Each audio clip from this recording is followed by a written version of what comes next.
Donc, je vous salue encore dans le nom précieux de notre Seigneur Jésus-Christ de Nazareth. Nous allons prendre la parole de Dieu dans 1 Samuel 1. C'est une histoire que nous connaissons et qui est remplie de beaucoup d'enseignements. On va partager quelques points ensemble.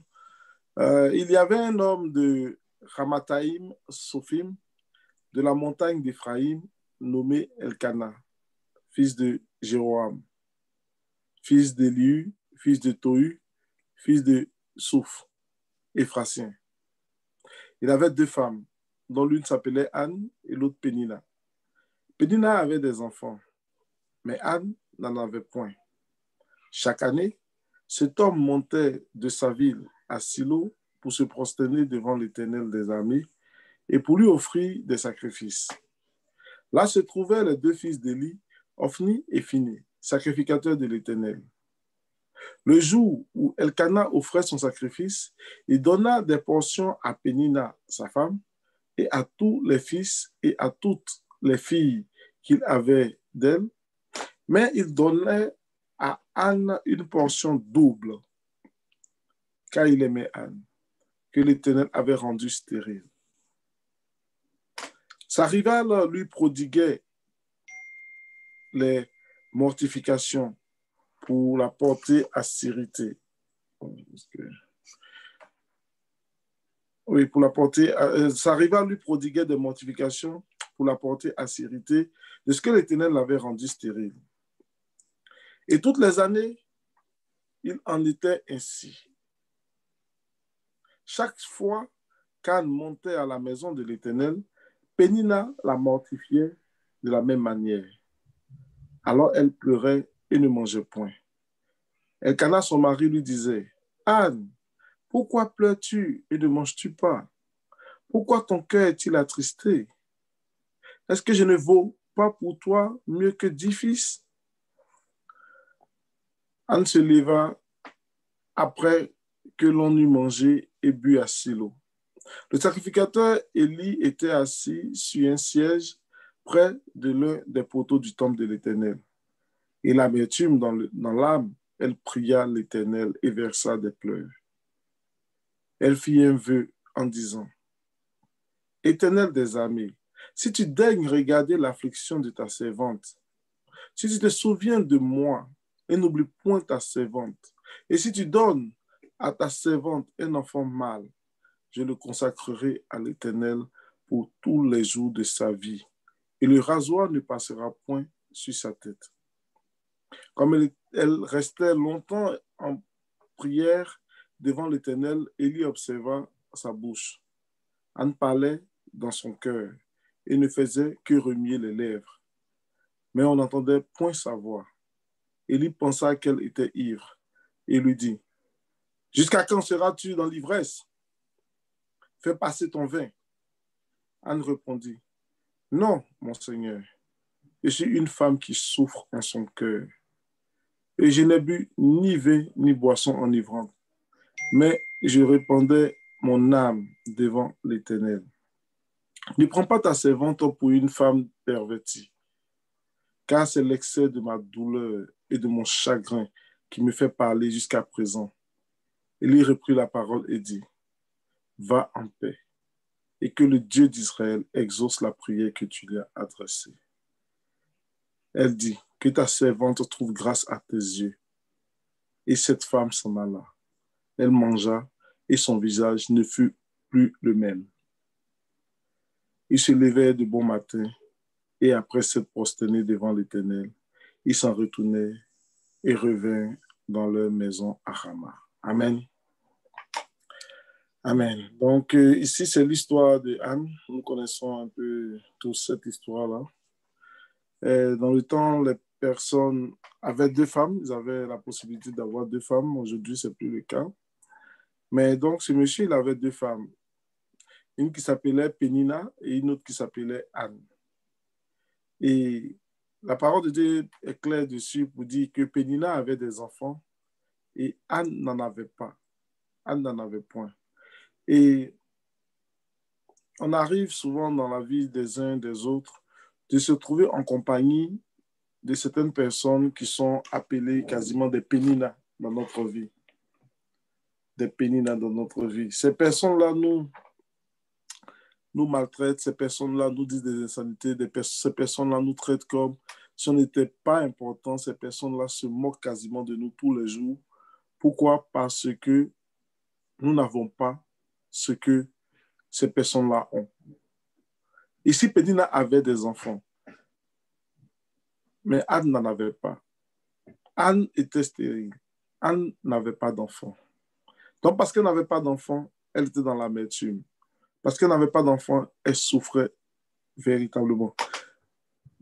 Il y a des souffrances qui sont pires que te fouetter. Il y a des souffrances qui sont pires que te taper sur le dos ou bien avec un fouet. Non. Il y a des souffrances qui vont au-delà de ça. Il y a des souffrances qui n'affectent pas seulement ta chair. Parce que vous savez qu'on est fait de 3 parties, corps, âme et esprit. Il y a des souffrances qui sont liées à la chair. Là, on t'a giflé, on t'a tapé, il y a quelque chose, une douleur entrée dans ton corps. Ton cerveau a interprété ça comme étant une douleur. Et puis après, ça passe. Ça passe. Si vous prenez un bois pour taper quelqu'un, et puis quelques temps après, ce bois-là n'est plus là où la douleur va passer. La douleur va passer. Mais il y a ce qu'on appelle des douleurs qui sont beaucoup plus, on va dire, plus profondes. Ce sont les douleurs qui touchent l'âme. Ce sont les douleurs qui touchent quasiment nos sentiments. Ce n'est pas des actes, ce n'est pas des actions physiques qu'on nous mène, mais souvent les moqueries, les mauvaises paroles, les choses blessantes qu'on nous dit. Ça ne tape pas ta peau, oui, mais ça va toucher ton âme, ça va toucher ton toit intérieur. Et Anne vivait cela au quotidien de la part de Pénina. Pénina se moquait d'elle. Pénina la mortifiait. Pénina, on est dans des situations souvent où il y a certaines personnes qui prennent plaisir à nous mortifier, qui prennent plaisir à nous faire souffrir, à nous dire des insanités, à nous dire des choses qui vont nous blesser. Et souvent, tu ne peux pas aller te plaindre devant quelqu'un parce qu'on va te dire, oh, ben, il t'a traité de ça, il fallait le traiter aussi de ça. Tu n'as pas besoin de m'enfondre pour ça. Mais il y a des paroles blessantes, il y a des choses blessantes qu'on dit aux gens. Il y a des choses qu'on ne doit pas faire, mais qu'on fait aux gens. Et ça, nous, enfants de Dieu, nous ne devons pas nous comporter ainsi. Nous devons beaucoup être plus compatissants. Si nous sommes dans cette situation, si Dieu nous a bénis de quelque chose de particulier et que d'autres n'ont pas, nous devons être compatissants, nous devons partager, nous devons soutenir les plus faibles. C'est ce que nous devons faire véritablement. Mais ici, Pénina, elle mortifiait Anne, elle se moquait d'elle. Elle se moquait d'elle. Elle se moquait d'elle. Anne aurait pu aller voir son mari Elkanah pour dire voilà ce que Pénina fait, chasse-la. Parce que la parole de Dieu déclare qu'il aimait Anne. Il l'aimait. Mais Anne n'a pas eu cette attitude. Anne n'a pas eu cette attitude. Anne a préféré opter pour l'option de pouvoir aller déverser son cœur devant l'Éternel. Aller déverser son cœur devant l'Éternel. C'est ça l'attitude du chrétien. C'est ça que le chrétien doit faire en tant qu'enfant de Dieu. Lorsque nous sommes au prix avec des méchants, lorsque nous sommes au prix avec des gens qui nous dénigrent, lorsque nous sommes au prix avec des gens qui nous insultent, qui nous traitent de n'importe quoi, notre réaction ne doit pas être envers ces personnes. Mais nous devons aller chercher la face de l'Éternel. Nous devons aller chercher la face de Dieu. Nous devons aller présenter notre problème à Dieu. Et le mari, il a vu que sa femme était triste. Il essayait de la soulager. Mais les hommes ne peuvent pas soulager cette peine-là. Aucun homme ne peut consoler une femme stérile. Aucun homme ne peut le faire. Pourquoi? Parce que dans le fond, tout ce que tu vas dire, ça va rester que des paroles. Ce n'est pas toi qui vis ça. Ce n'est pas toi qui vis la situation. C'est moi, je suis en train de vivre la situation. Le mari vient et dit, est-ce que je ne vaux pas pour toi que 10 fils? Ce n'est pas une affaire de valoir. Ce n'est pas parce que tu n'es pas important. Ce n'est pas parce que tu ne me combles pas de certaines façons. Non, mais ce besoin que j'ai, c'est seul Dieu qui peut me l'accorder. C'est seul Dieu qui peut me l'accorder. C'est pour cela que Anne, elle va, comment on appelle ça, chercher la face du Seigneur. Son mari fait quoi? Il lui donnait la double portion. Il lui donnait la double portion, la double portion. Mais le matériel ne peut pas remplacer ce qui est spirituel, frères et sœurs. Le matériel ne peut pas remplacer le spirituel. Le matériel ne peut pas remplacer les enfants. Tu as beau être riche, tu as beau avoir une grosse maison avec plein de choses à l'intérieur. S'il n'y a personne pour déranger tes choses, tu vas te sentir triste. Tu vas te sentir triste. Pourquoi? Parce qu'un enfant, c'est un don de Dieu. C'est Dieu qui donne. Et c'est une bénédiction. Il y a des besoins que vraiment, les besoins de l'âme, c'est seulement la parole de Dieu et c'est seulement Dieu qui peut combler cela. Les hommes ne peuvent pas combler les besoins de l'âme. Il y a des gens qui ont des peines au niveau de leur âme. Ils vont voir des psychiatres, ils vont voir des médecins, ils vont voir plein de choses et puis on leur donne des comprimés. Frères et sœurs, les comprimés, ça ne guérit pas les esprits. Les comprimés, ça ne chasse pas les démons. Il y a des problèmes pour la chair. Ça, les comprimés peuvent peut-être régler ça. Mais il y a des problèmes pour le cœur, il y a des problèmes pour l'âme que les comprimés ne peuvent pas guérir, que les médecins ne peuvent pas guérir. Ça prend Dieu. Ça prend véritablement Dieu. Il faut qu'on fasse la part des choses. Il faut qu'on sache qu'est-ce qui est pour la chair et qu'est-ce qui est pour l'âme. Ici, la peine que Anne avait était vraiment liée à son âme. Elle était maîtrise dans son âme. Mais qu'est-ce qu'elle va faire? Elle va se tourner vers l'homme de Dieu. Elle va aller se tourner vers l'homme de Dieu. Elle va prier son Dieu. Elle va prier son Dieu. La parole déclare que Anne se leva après que l'on eut mangé et bu à Silo. C'est-à-dire, elle s'assoit parmi ceux qui mangent et qui boivent. Mais elle a peine. Son cœur n'est pas dans la joie. Son cœur n'est pas dans la joie. On peut être au milieu d'une foule et puis se sentir seul. On peut être au milieu des amis, même dans une fête, danser même avec la plus belle fille de la soirée, et puis se retrouver, et puis se sentir seul. Anne était assise parmi ceux qui mangeaient, mais elle était seule. Son mari ne pouvait pas combler ce besoin. Elle s'est tournée vers l'Éternel. On dit l'amertume dans l'âme. On n'a pas dit l'amertume dans la peau, non, on dit l'amertume dans l'âme. Elle pria l'Éternel et versa des pleurs. Son approche avec Dieu était sincère, était véritable. Elle ne voulait pas faire plaisir à qui que ce soit. Elle savait que la peine qu'elle portait, c'est celui Dieu qui pouvait. Alors elle prie son Dieu. Elle verse des pleurs. Elle verse des larmes. Elle pleure vers son Dieu. C'est toi seul qui peux me regarder. C'est toi seul qui peux combler ce besoin. Peu importe les humains qui sont ici, pas parce qu'ils sont de mauvaises personnes comme Pénina, mais ils ne peuvent rien faire pour moi. Dieu, toi seul peux le faire. Souvent, il faut se tourner à Dieu comme ça dans cette direction-là, pour lui faire comprendre que c'est lui seul qui peut le faire. C'est vers lui seul que tu comptes. C'est vers lui seul. Les gens peuvent venir avec les petits cadeaux. On est dans la fête de Noël. Beaucoup vont venir avec des petits cadeaux, des petits présents. Est-ce que c'est ça le besoin que tu as? Est-ce que c'est ça que tu veux véritablement? Ce que Anne voulait, elle voulait une seule chose. Elle voulait avoir un enfant. Elle voulait avoir un enfant comme les autres. Elle fait quelque chose de très important. Elle fit un vœu en disant, Éternel des armées, si tu daignes regarder l'affliction de ta servante, si tu te souviens de moi et n'oublie point ta servante, si tu donnes à ta servante un enfant mâle, je le consacrerai à l'Éternel pour tous les jours de sa vie et le rasoir ne passera point sur sa tête. Frères et sœurs, vous pensez vraiment que ce vœu-là vient de Anne? Non, non. Dieu cherche quelqu'un en Israël. Élie et ses enfants, pour ceux qui connaissent un peu l'histoire, Élie et ses enfants avaient été régnés par Dieu parce qu'ils faisaient des choses abominables. Les enfants d'Élie, les soi-disant sacrificateurs, ils couchaient avec les femmes qui venaient offrir les sacrifices. Ils venaient piquer la viande, et ils mangeaient la viande qui est dédiée au sacrifice de Dieu. Élie, au lieu de sanctionner ses enfants, il s'est mal comporté. Il n'a pas sanctionné ses enfants comme Dieu voulait. Donc Dieu les avait renié. Dieu les avait laissés tomber parce qu'ils faisaient des choses mauvaises aux yeux de Dieu. Alors Dieu cherchait quelqu'un. Dieu cherchait quelqu'un qui allait remplacer Élie et sa famille. C'est pour ça que lorsque Anne vient prier Dieu, l'Esprit de Dieu lui communique ce vœu. Sinon, chaque année, elle venait prier.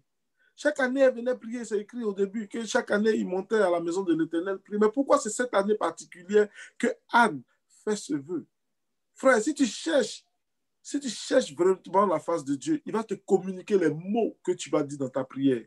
Il va te communiquer ce qu'il veut entendre de toi. C'est pour ça que l'Esprit dans la parole de Dieu, on dit, quand nous ne savons pas comment prier, l'Esprit de Dieu, par des soupirs inexprimables, vient prendre le contrôle. Il prie pour nous. Et si Dieu prie Dieu pour toi, comment tu peux ne pas être exaucé? Parce que l'Esprit de Dieu sait exactement ce que Dieu veut entendre. L'Esprit de Dieu sait exactement ce que tu dois demander. L'Esprit de Dieu sait exactement ce qui va plaire au cœur de Dieu pour que tu aies ce que tu as demandé. Frère, sœur, c'est réel.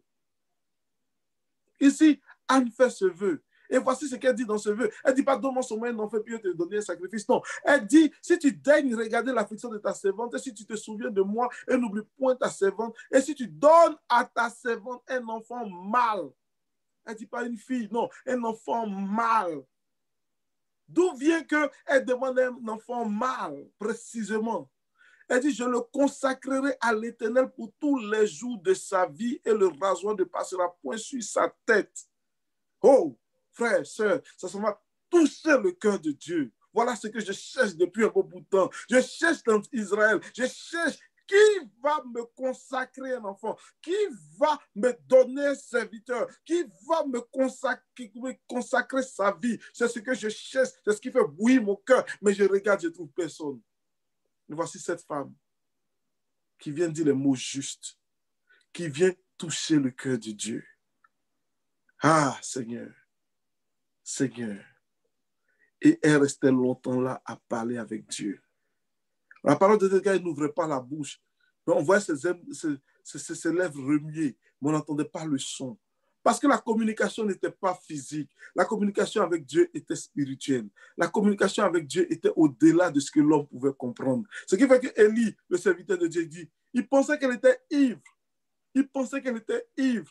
Peut-être que les hommes, les femmes de cette époque pouvait s'enivrer, mais lui, il pensait que cette femme était ivre parce qu'elle ne peut pas rester là, on n'entend pas ce qu'elle dit, mais on voit ses lèvres bouger, mais il y a quelque chose qui ne va pas avec elle.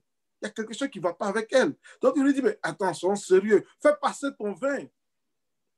Il dit, jusqu'à quand seras-tu dans l'ivresse? Fais passer ton vin.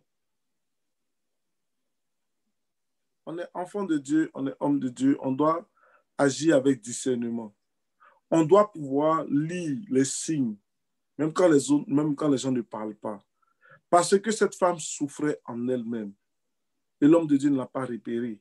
Il pensait qu'elle était ivre. Il pensait qu'elle était dans l'ivresse. Ce n'est pas une bonne attitude. Alors Anne va répondre. Anne va répondre. Elle va dire, non, mon Seigneur, je suis une femme qui souffre en son cœur. En son cœur. Et je n'ai bu ni vin, ni boisson enivrante.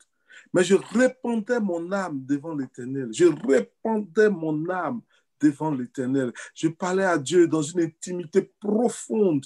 J'étais en train de faire un deal avec Dieu. Lui et moi, on était en train de communiquer. Je lui ai dit que s'il me donne un fils, moi, je vais le lui consacrer. Alléluia. Qui dans toutes les femmes-là ont déjà fait ce genre de prière? Seigneur, donne-moi un fils. Gloire à Dieu, merci. Point. Seigneur, tu me donnes un enfant, toutes les copines vont cesser de se moquer de moi. Ça me suffit. Seigneur, non, personne ne fait un fils pour le consacrer à l'Éternel. On fait un fils pour qu'il aide la famille. On fait un fils pour qu'il soit l'héritier. On fait un fils pour qu'il soit notre, comme on apporte flambeau. On fait un fils pour qu'on puisse se taper la poitrine. Moi aussi, j'ai un enfant. Ça, c'est l'attitude de tout le monde. Mais elle dit, si elle fait un fils, si Dieu lui donne un fils, elle va le consacrer à l'Éternel. Alléluia. Frère, ça allait chercher le cœur de Dieu. Il dit oui. Alors l'homme de Dieu dit quoi? Parce qu'il s'est rendu compte que la femme était vraiment, vraiment. Alors il a parlé. Il dit, va en paix. et que le Dieu d'Israël exauce la prière que tu lui as adressée. N'oubliez pas, Dieu, il confirme la parole de ses serviteurs et il fait ce que ses envoyés annoncent. Il a parlé, l'homme de Dieu a parlé. Quand il a vu la peine de cette femme, il a fait sortir la parole. Il a fait sortir la parole. Et regardez un peu. Elle dit que ta servante trouve grâce à tes yeux. Et cette femme s'en alla. On souligne bien, elle mangea. Elle mangea. Elle était cette assise au début avec ceux qui mangeaient, mais elle ne mangeait pas. Pourquoi? Parce que son cœur était dans la peine. Son cœur était dans la peine. Mais maintenant qu'elle a été exaucée, l'homme de Dieu a parlé. Elle a compris que Dieu l'a exaucée. Parce qu'il a dit quoi?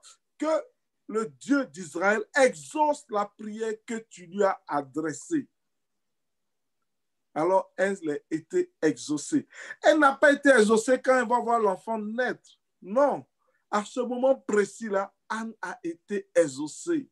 Frères et sœurs, c'est notre attitude que nous devons avoir lorsque nous prions. Jésus même lui-même, il a dit, lorsque vous priez, croyez que ce que vous avez demandé, vous l'avez déjà reçu. Vous l'avez déjà reçu. Il y a des gens, tant qu'ils n'ont pas encore vu, ils ne croient pas. Tant qu'ils n'ont pas encore vu de leurs yeux, ils ne croient pas. Donc, ils attendent toujours. Or, le Seigneur te dit, crois et tu verras. Et ils disent, je veux voir avant de croire. Donc, ils dansent à ce jeu-là avec le Seigneur. Croire avant de croire, croire avant de voir et voir avant de croire. Et ça leur perd des éternités, ça leur perd des jours et des jours et des mois et des mois et des années et des années. Le Seigneur dit, only believe, crois seulement. Il faut qu'on croie. Anne a cru. Elle se levait. Elle n'a plus prié. Elle s'est levée cette fois-ci. Elle allait manger. Et son visage ne fut plus le même. Ce visage triste a laissé place à un visage joyeux. Ce visage triste a laissé place à un visage qui est content. Pourquoi? Parce qu'au fond d'elle, elle est convaincue que le Seigneur a entendu sa prière. Elle est convaincue qu'elle était exaucée. Alors elle va, elle célèbre comme si elle avait déjà eu un enfant. Alléluia. C'est une attitude comme ça qu'il faut avoir. Il faut marcher avec assurance. Il faut marcher avec foi. Lorsque tu pries ton Dieu, il faut que tu crois qu'il t'a entendu. Lorsque tu pries ton Dieu, il faut savoir qu'il t'entend et que lui, Dieu, il est capable de... Quand tu es devant sa face, tu penses vraiment que les idées qui te viennent en tête, c'est toi que ça vient de ton cerveau? Non. Le Seigneur t'inspire. Le Seigneur te met des paroles en bouche. C'est pour ça que nous vous encourageons à être baptisés du Saint-Esprit. Parce que quand tu parles en langue, c'est Dieu qui parle à Dieu pour toi. Alléluia. Et l'Esprit, c'est lui seul qui sonde les profondeurs de Dieu. C'est l'Esprit de Dieu qui connaît les pensées de Dieu. On dit, qu'est-ce qui connaît les pensées d'un homme si ce n'est son esprit? C'est ton esprit qui connaît tes pensées. C'est comme ça que l'Esprit de Dieu connaît les pensées de Dieu. Il sait exactement ce qu'il va demander à Dieu. Et cette femme a été exaucée. Elle a été exaucée. Elle s'est réjouie. Et son visage ne fut plus le même. Je veux que vraiment, ce soir, tous ceux qui entrent parmi nous avec un sujet quelconque, lorsque nous allons prier, nous puissions aller avec un visage qui n'est plus le même. Un visage qui dit que je suis convaincu que ce pourquoi j'ai prié, je l'ai reçu. Je suis convaincu. Après la prière, je peux me réjouir déjà. Je peux commencer déjà à célébrer. Je peux commencer déjà à être content parce que je sais que j'ai été exaucé.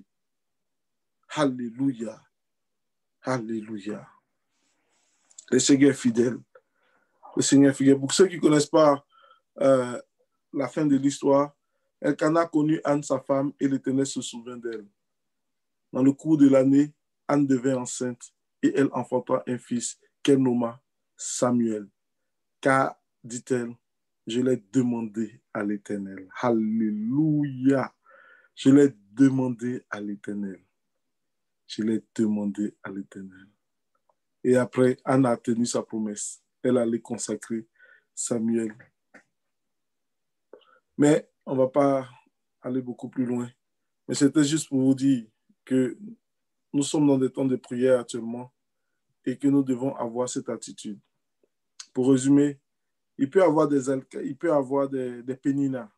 autour de nous, des gens qui nous moquent de nous par rapport à une situation particulière que nous traversons. Mais nous ne devons pas aller en guerre contre ces personnes. Nous devons beaucoup plus nous tourner vers la face de Jésus. Nous devons chercher notre Seigneur. Nous devons prier notre Dieu. Nous devons crier à lui. C'est vers lui que nous devons nous tourner. Pas vers les hommes. Pas ceux qui se moquent de nous. Même pas vers nos maris. Ici, Elkanah voulait donner encore des portions doubles, triples à sa femme. Mais cette peine, il ne pouvait pas résoudre le problème. C'était Dieu seul qui pouvait. Alors Anne s'est tournée vers Dieu. Anne a fait un deal avec Dieu. Anne a compris. Peut-être qu'elle ne le savait pas véritablement ce qui se passait au niveau de lui et ses enfants. Mais ce que l'Esprit de Dieu lui a mis à cœur, c'est que Dieu cherche quelqu'un qui lui sera consacré. Et elle a fait cette proposition à Dieu. Et Dieu a agréé la proposition. Dans nos prières, dans la situation dans laquelle on doit se poser la question aussi, qu'est-ce que Dieu veut véritablement? Qu'est-ce qu'il cherche réellement? Et si tu réussis à mettre le doigt dessus, c'est tellement fort. Tu lui dis ce qu'il veut. D'autres veut dire, Seigneur, si tu me donnes un fils, vraiment, il sera président de la République. Si tu me donnes un enfant, il sera ça. Si tu me donnes un enfant, il sera ça. Mais non, elle n'a pas dit ça. Elle allait lire le cœur de Dieu. L'Esprit de Dieu qui est en elle a prié pour elle. Si tu me donnes un fils, je vais le consacrer. Je vais le consacrer à toi. Et lorsqu'elle a expliqué son problème à l'homme de Dieu l'a béni. Va en paix. Que le Dieu d'Israël exauce ta prière que tu lui as adressée. Elle a eu l'agrément, boum, de l'homme de Dieu. Elle a eu l'agrément. C'est accordé. Alors elle s'en va, elle mange. Elle se réjouit comme si elle avait déjà. Et peu de temps après, elle a son enfant de façon physique. Elle retourne pour consacrer cet enfant. Que le Seigneur vraiment nous bénisse, qu'il nous donne une attitude pareille, qu'il nous aide dans la marche vis-à-vis des péninas, vis-à-vis de tous ceux-là qui se moquent, vis-à-vis de tous ceux-là qui nous méprisent, que nous ayons cette attitude de nous tourner vers le Seigneur. Amen. Amen et amen.